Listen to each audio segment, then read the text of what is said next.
आज भी हम बात करेंगे किसानों के आंदोलन और सरकार के प्रयास पर। दरअसल केंद्र सरकार के खिलाफ पंजाब के किसान संगठन पिछले 10 दिनों से आंदोलन कर रहे हैं। किसान अपनी मांगों के लिए दिल्ली कूच को लेकर हरियाणा के बॉर्डर पर जमे हुए हैं। आंदोलन के बीच ही सरकार ने गन्ना किसानों के लिए एक बड़ी सौगात का ऐलान किया।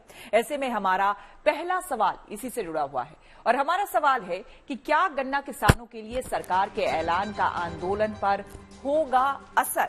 देखिए, सरकार ने कल किसानों के लिए बड़ी घोषणा की है। सरकार ने किसानों को तोहफा देते हुए गन्ना के एमएसपी पर 8% की बढ़ोतरी कर दी है।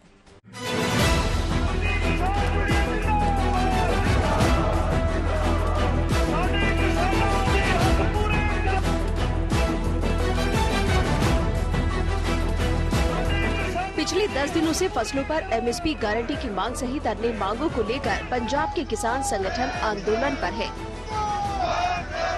किसान दिल्ली कूच की मांग को लेकर पिछले 10 दिनों से पंजाब हरियाणा के बॉर्डर पर जमे हैं।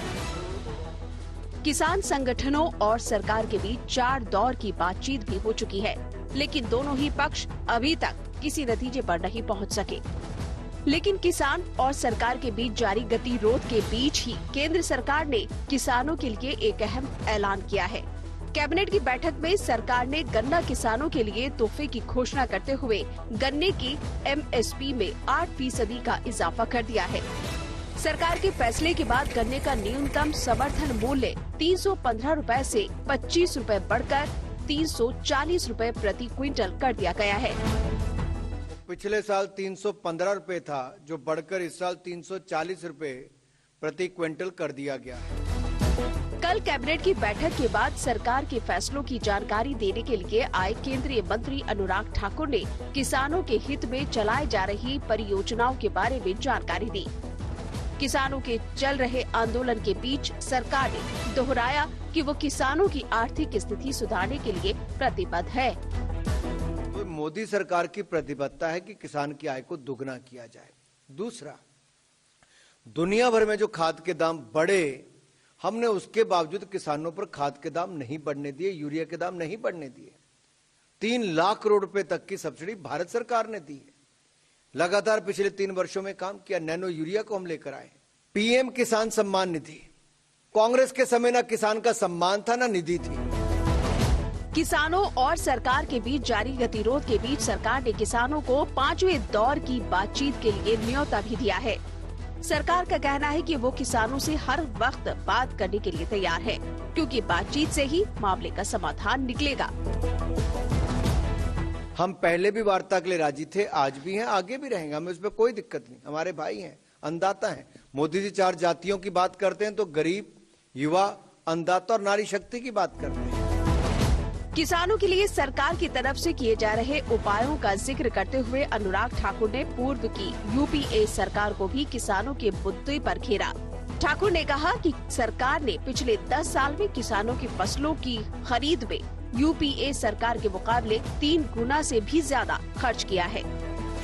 यूपीए के 10 साल में गेहूं, धान, दलहन, तिलहन, इन पर 5.5 लाख करोड़ रुपया एमएसपी की खरीद पर खर्च किया।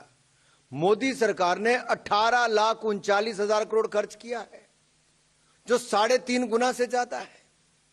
कहां 5.5 लाख करोड़, कहां 18,39,000 करोड़। सरकार के इस फैसले से सबसे ज्यादा फायदा उत्तर प्रदेश के अलावा महाराष्ट्र और कर्नाटक के किसानों को भी होगा, जहां गन्ने का उत्पादन सबसे ज्यादा होता है।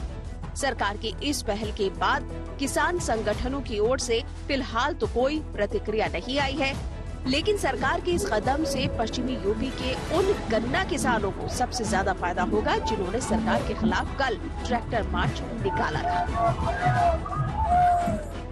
दिल्ली से फॉलो मी के साथ bureau report, good news today. सरकार के प्रस्ताव को ठुकराने के बाद किसानों ने कल फिर से दिल्ली कूच की कोशिश की थी, लेकिन पुलिस की सख्ती की वजह से वो ऐसा नहीं कर सके। किसानों और पुलिस के बीच टकराव के बाद किसानों ने अपना मार्च 2 दिनों के लिए टालने का ऐलान किया। ऐसे में हमारा दूसरा सवाल इसी से जुड़ा हुआ है और हमारा सवाल है कि 2 दिन के लिए दिल्ली मार्च रोकने के पीछे किसानों का मकसद दरअसल क्या है। इसके बारे में ज्यादा जानकारी दे रहे हैं चंडीगढ़ से हमारे संवाददाता ललित शर्मा। अंबाला के शंभू बॉर्डर और खनौरी बॉर्डर पर तनाव की स्थिति बनी हुई है। आपको बता दें कि किसानों ने जिस तरह से 21 फरवरी को दिल्ली कूच की हुंकार भरी थी और जब किसान दिल्ली की तरफ मार्च कर रहे थे तो खनौरी बॉर्डर में एक 21 साल के किसान की मृत्यु हो गई। फिलहाल अभी किसानों ने अगले 2 दिनों तक दिल्ली कूच को स्थगित कर दिया है। वहीं पर अब केंद्रीय कृषि मंत्री अर्जुन मुंडा ने किसानों को 5वें दौर की वार्ता के लिए न्योता भेजा है, जिसे फिलहाल किसानों ने अभी तक स्वीकार नहीं किया है। कल शंभू और खनौरी बॉर्डर पर पुलिस और प्रदर्शनकारियों के बीच जोरदार टकराव हुआ। प्रदर्शनकारियों ने जब बॉर्डर पार करके हरियाणा में दाखिल होने की कोशिश की तो पुलिस को प्रदर्शनकारियों को तितर बितर करने के लिए आंसू गैस के गोले छोड़ने पड़े। किसानों ने आरोप लगाया है कि इस टकराव में एक आंदोलनकारी की मौत हो गई है। हमारा तीसरा सवाल इसी से जुड़ा हुआ है और हमारा सवाल है कि एक आंदोलनकारी की मौत पर पुलिस और किसानों के बीच क्यों छिड़ा है घमासान। आपको बता दें कि किसानों के आरोप को हरियाणा पुलिस ने खारिज करते हुए कहा है कि प्रदर्शनकारियों के पत्थरबाजी में 1 दर्जन से ज्यादा जवान जख्मी हुए हैं।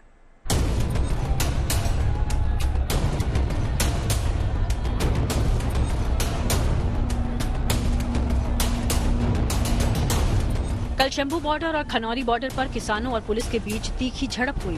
किसानों ने जब बॉर्डर से आगे बढ़ने की कोशिश की तो पुलिस ने उन्हें ऐसा करने से रोक दिया। इसके बाद दोनों पक्षों की ओर से टकराव होने लगा। इस हंगामे के बीच में ही खनौरी बॉर्डर पर एक युवा आंदोलनकारी की मौत हो गई। किसान संगठनों ने दावा किया कि उस किसान की मौत हंगामे के दौरान कथित रूप से पुलिस के द्वारा चलाई गई गोली से हुई है। ये जो खनौरी में जो कुछ भी घटा है उसके ऊपर सारी समीक्षा करेंगे। जिस तरह से सरकार हमारे ऊपर बुलेट चला रही है, सभी नेताओं से बात करेंगे। उसके बाद आप देखेंगे परसों शाम को सारी स्थिति स्पष्ट करेंगे, आगे का आंदोलन किस ढंग का होगा। और हमारे ऊपर जब हम ऐसे करके जा रहे थे भाई, आगे हमारे ऊपर भी शेलिंग की गई है। तो सरकार की नीयत सबके सामने है, पीसफुल ढंग से, पुरअमन ढंग से आगे बढ़ने भी वो लोग नहीं देंगे। किसान संगठनों के इस आरोप को हरियाणा पुलिस ने सिरे से खारिज कर दिया है। हरियाणा पुलिस की तरफ से ये दावा किया गया कि किसानों ने बॉर्डर के पास पराली जलाकर उसमें मिर्च पाउडर डाल दिया। पुलिस के अनुसार बॉर्डर पर प्रदर्शनकारियों ने जवानों पर पत्थर बरसाए और उन पर लाठी गंडासों से भी हमला किया गया, जिसमें पुलिस के कई जवान जख्मी हो गए। किसान आंदोलन के दौरान आज प्रदर्शनकारियों द्वारा दाता सिंह खनौरी बॉर्डर पर पुलिस कर्मियों को घेर कर पुलिस नाके के आसपास भारी मात्रा में पराली में मिर्च पाउडर डालकर आग लगा दी गई और पुलिस कर्मियों पर प्रदर्शनकारियों द्वारा भारी पथराव तथा लाठी गंडासे से भी हमला किया गया। इस हमले में लगभग 12 पुलिसकर्मी गंभीर रूप से घायल हुए हैं और इस जहरीले धुएं के कारण नाके के आसपास के क्षेत्र में पुलिस कर्मियों को सांस लेने में दिक्कत हुई। 22 साल का शुभकरण पंजाब के बठिंडा जिले के बल्लो गांव का रहने वाला था। शुभकरण पिछले किसान आंदोलन के दौरान किसान यूनियन में शामिल हुआ था। शुभकरण की मौत के बाद उसके गांव में मातम पसरा हुआ है।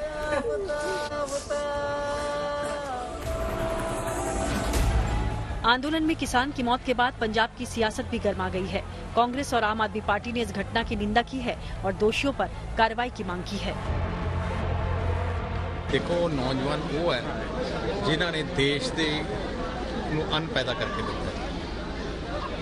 किसानों के उत्ते गोलियां चलाउणियां रबड़ बुलेट्स नाल कोई डेमोक्रेटिक सिस्टम नहीं है। इनकी पंजाब सरकार तुरंत कार्रवाई करे और कत्ल का मुकदमा और लाठीचार्ज का और अथरू गैस छोड़ने का जो फट्टड़ हुए 307 का मुकदमा, ये तुरंत दर्ज होना चाहिए।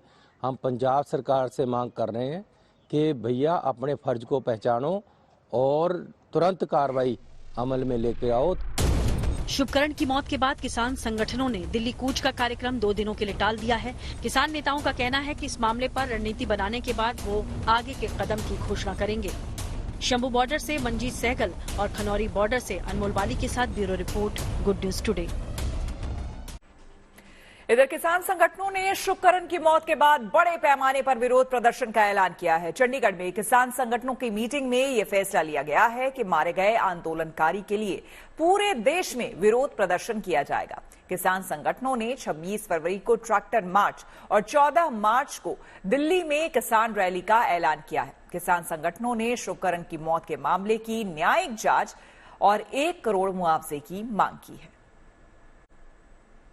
आपको बता दें कि आंदोलन के दौरान एक युवा प्रदर्शनकारी की मौत के बाद किसानों में गुस्सा है। आज इस घटना के विरोध में पंजाब के किसान संगठनों के साथ हरियाणा के किसानों ने भी प्रदर्शन किया।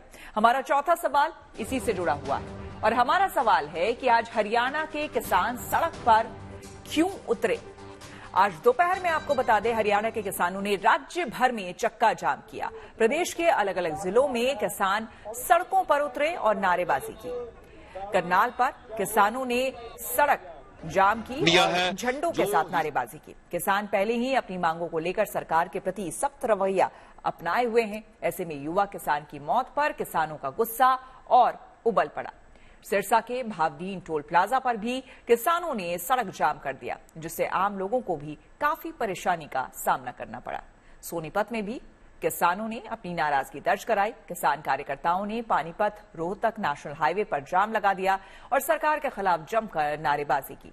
और किसान नेताओं ने सरकार को चेताया कि सरकार किसानों पर गोली न चलाए। आज दोपहर में हरियाणा के किसानों ने राज्य भर में चक्का जाम किया। प्रदेश के अलग अलग जिलों में किसान सड़कों पर उतरे और नारेबाजी की। सरकार जब बनती है, बड़े बड़े वादे करती है, घोषणा पत्र करती है। सरकार ये जो कि एमएसपी का हमारा किसान अपनी मांग नहीं है, ये हमारा अधिकार है, वो उनके घोषणा पत्र में था। बीजेपी की घोषणा पत्र के 2014 में भी है, 2019 के घोषणा पत्र में भी है। किसान जो कि अपने अधिकार है, एमएसपी गारंटी कानून, वो मांग रहा है। सरकार आपको पता ही है, आपने कल भी कवरेज किया है कि अंधाधुंध फायरिंग, गोली कर रही है, गोले डाले जा रहे हैं। किसानों पर इतना जबर हो रहा है।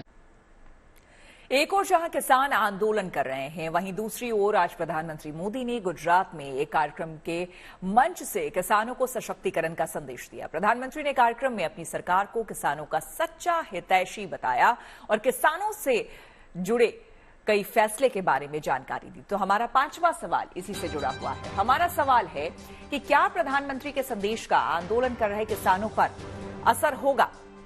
प्रधानमंत्री मोदी ने आपको बता दें, अपने भाषण में किसानों के हितों के प्रति सरकार की प्रतिबद्धता को दोहराया और अन्नदाता को ऊर्जादाता बनाने पर जोर दिया।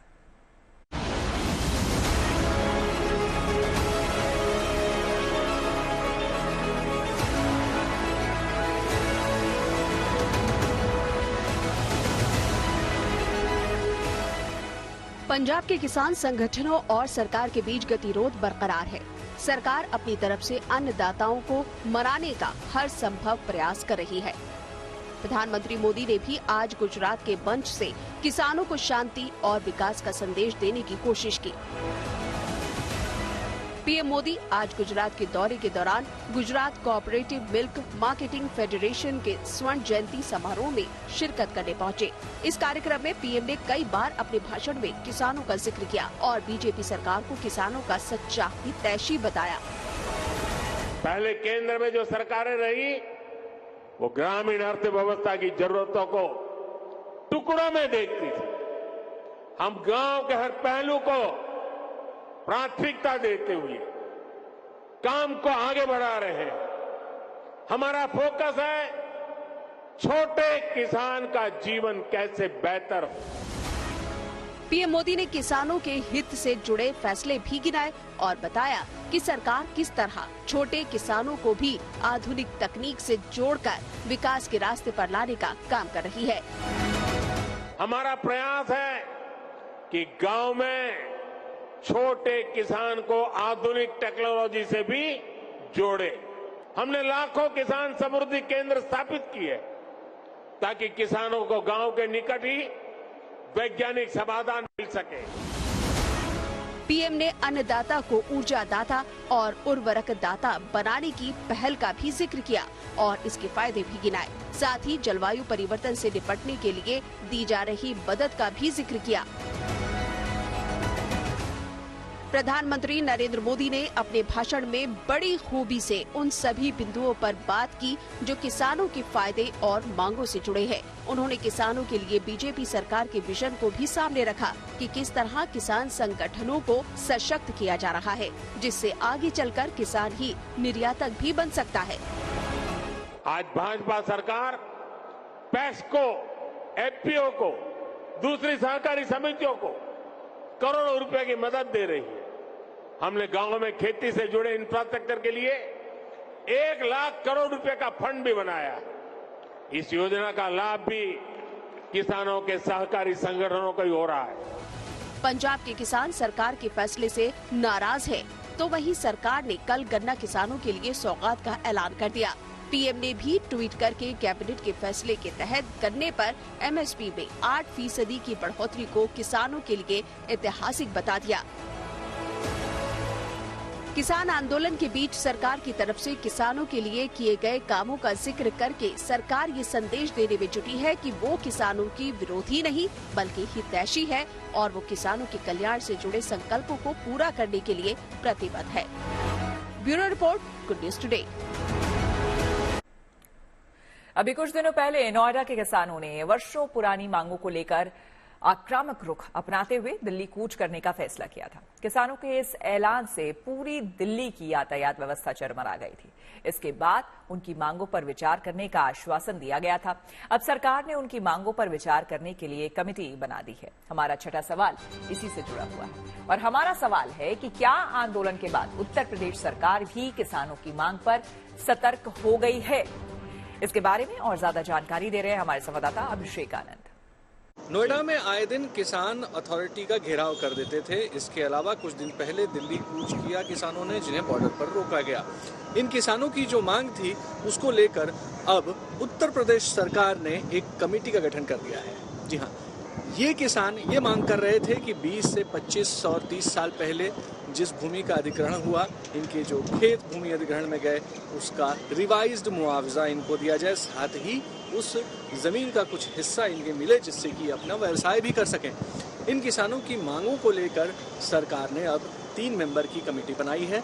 इन 3 मेंबर में से एक लखनऊ के रेवेन्यू डिपार्टमेंट के ऑफिसर होंगे, दूसरे मंडलायुक्त मेरठ होंगे और तीसरे होंगे गौतम बुद्ध नगर यानी नोएडा के डिस्ट्रिक्ट मजिस्ट्रेट। ये मुद्दा काफी गर्म हो गया था। विधानसभा में भी इसकी चर्चा ग्रेटर नोएडा के विधायक धीरेन्द्र सिंह ने की और उसके बाद सरकार ने ये निर्णय लिया है कि एक कमेटी जिसकी मांग ये किसान यूनियन कर रहे थे कि एक हाई पावर्ड कमेटी बने, उसको बना दिया गया। पंजाब हरियाणा के बॉर्डर पर किसानों के जमा होने की वजह से बॉर्डर से आवाजाही पूरी तरह से ठप है। ऐसे में उन सड़कों से रोजमर्रा में सफर करने वालों को तो परेशानी हो ही रही है, साथ में कारोबार पर भी इसका असर पड़ रहा है। हमारा 7वां और आखिरी सवाल इसी से जुड़ा हुआ है और हमारा सवाल है कि किसान आंदोलन की वजह से कारोबारियों पर कैसा असर पड़ रहा है। आपको बता दें कि हाईवे के बंद होने की वजह से पंजाब के कारोबारियों पर विपरीत असर पड़ रहा है। जालंधर में खेल का सामान बनाने वाले कारोबारी इन दिनों परेशान हैं। बॉर्डर पर आवाजाही ठप होने की वजह से उनके कारोबार को जोरदार झटका लगा है। प्रदर्शन की वजह से इनको अपना माल दूसरे राज्यों में भेजने में बड़ी परेशानी हो रही है। ऐसे में उनका माल गोदामों में पड़ा हुआ है। किसानों को भी कुछ सोचना चाहिए कि ये आम पब्लिक जो है उसको हरासमेंट जो हो रही है वो ना हो। जैसे दिल्ली में जंतर मंतर एक जगह है, वहां पे आंदोलन करते हैं, ऐसे ही मतलब आप एक साइड में बैठ जाओ, ठीक है, आंदोलन करना करो, लेकिन ये मतलब लोगों को बिजनेस का इतना अभी तक मेरे हिसाब से जो सुनने में आ रहा है कि 500-700 करोड़ का नुकसान हो चुका है। 500-700 करोड़ का नुकसान हो चुका है ये इंडस्ट्री को, यहाँ टोटल जो है पंजाब की इंडस्ट्री को। तो इसी के साथ 7 बजे 7 सवाल में मेरी यानी कि श्वेता झा के साथ फिलहाल इतना ही। देश दुनिया की तमाम पॉजिटिव खबरों के लिए आप देखते रहिए गुड न्यूज टुडे।